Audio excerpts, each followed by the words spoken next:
black, because black individuals marrying black individuals can only have black children, and whites can only have whites. But browns can vary.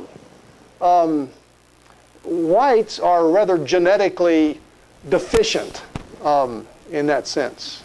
We don't have the full complement of the genes and the alleles available as humankind would. The Bible says that all of humankind after the flood, God told them to migrate and fill the earth. And some went up north into Europe, some went east into Asia, some went south into Africa, some stayed in the Middle East. And as they went, particularly after Babel, when their languages were confused and they could only marry with those that could speak their language, and it just began to be tribal characteristics developed that weren't there before. This is a simplification of it. It's a complex process, but that's the basis. Linguistically separated, then would begin to be ethnically separated, and develop characteristics that were dominant for that group. And we call them now races. But as a matter of fact, every individual alive today, every human alive today, genetically is very, very similar to every other individual alive today. In fact, skin color is the one that's most obvious to everybody, but the lightest light and the darkest dark are so genetically similar that I'm told that they could properly be called clones of one another. It's that close. We are very far from the chimps, but very close to every other human.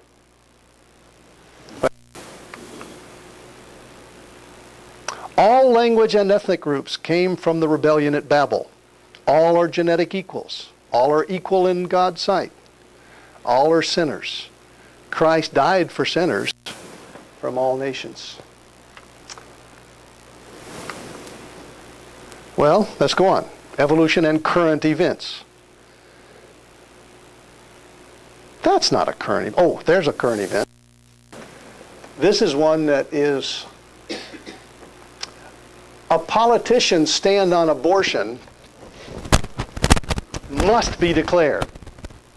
And it is rapidly becoming, and it has become, the touchstone. This is the one that identifies a candidate.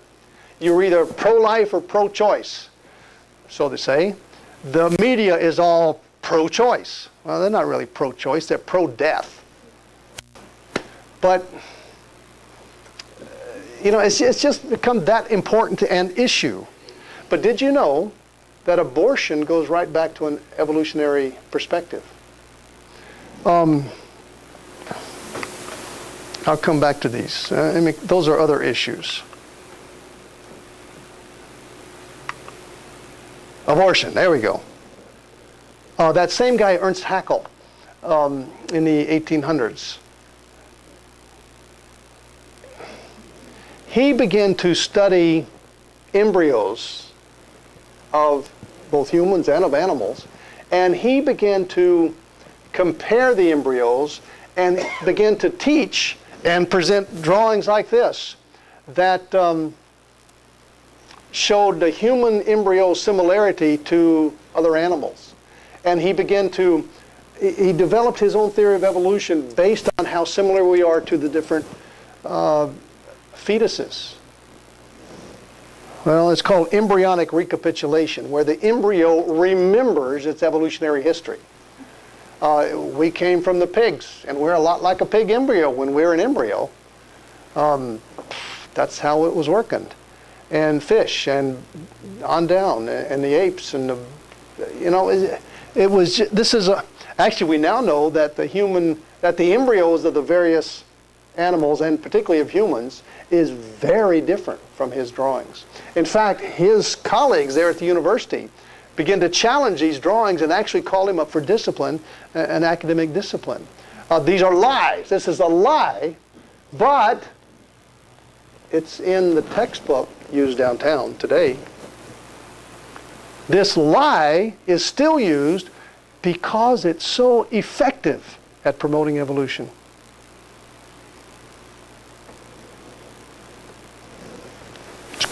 It's an issue. But today at the abortion clinics around town, the young girl walked in, she's scared to death. You know, she walks in and, well, how far along are you, honey? Well, 3 months, near as I can tell. Well, it's okay. It's still in its fish stage. It's still a fish. And it's okay if we kill a fish. And this concept has been used to wrongly martyr many individuals. Evolution has had evil fruits. The whole abortion concept goes right back to evolution. Now, people get involved in abortion for a variety of reasons. But whenever a leading spokesperson for abortion gives their reasoning for the abortion, they always use evolution as a justification. Evolution has had evil fruits. Well, let's go on. Euthanasia, the snuffing out of the unwanted elderly.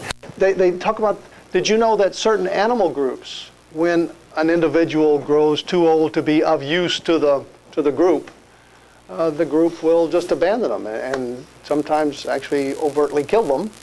But animals do it. We're animals. Shouldn't we?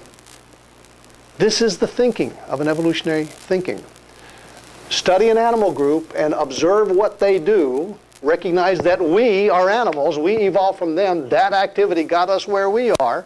Let's model human behavior after animal behavior. This is a whole concept called sociobiology, which was first promoted at Harvard.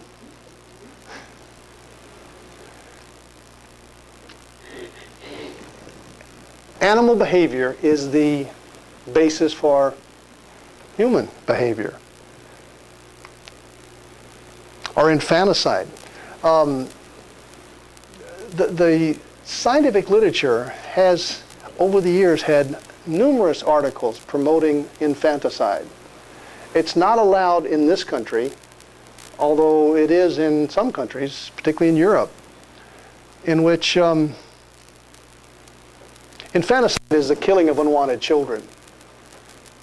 Did you know that when a new gorilla, a male gorilla, takes over leadership of the pack of females, usurps that from the previous leader, that the young ones that have been born of the ousted leader, he might kill them just because they're not his. Animals do it. We're animals. Why shouldn't we? The fruits of evolutionary thinking. By the way, a couple years ago, I was over in Europe, and actually I was speaking at an anti-abortion international conference, and several of the leaders of that group then took a bus down to the European Congress in Brussels, and we met with some of the representatives of the different countries, particularly of Europe. And this one representative from Ireland, I guess she was, she came out and she says, you know, I'm with you guys. I'm fully against abortion. She says, but it's a tough battle. Don't expect the European Congress to come out against abortion. In fact, just this morning, she said, just this morning, that day, she said, a law had been proposed, or they don't pass laws, but they pass resolutions that are adopted as laws by the different countries. And she says, just that morning, a law had been, or a resolution had been proposed that would have outlawed infanticide, made illegal the killing of unwanted young 3 years or less, or something like that. And the collective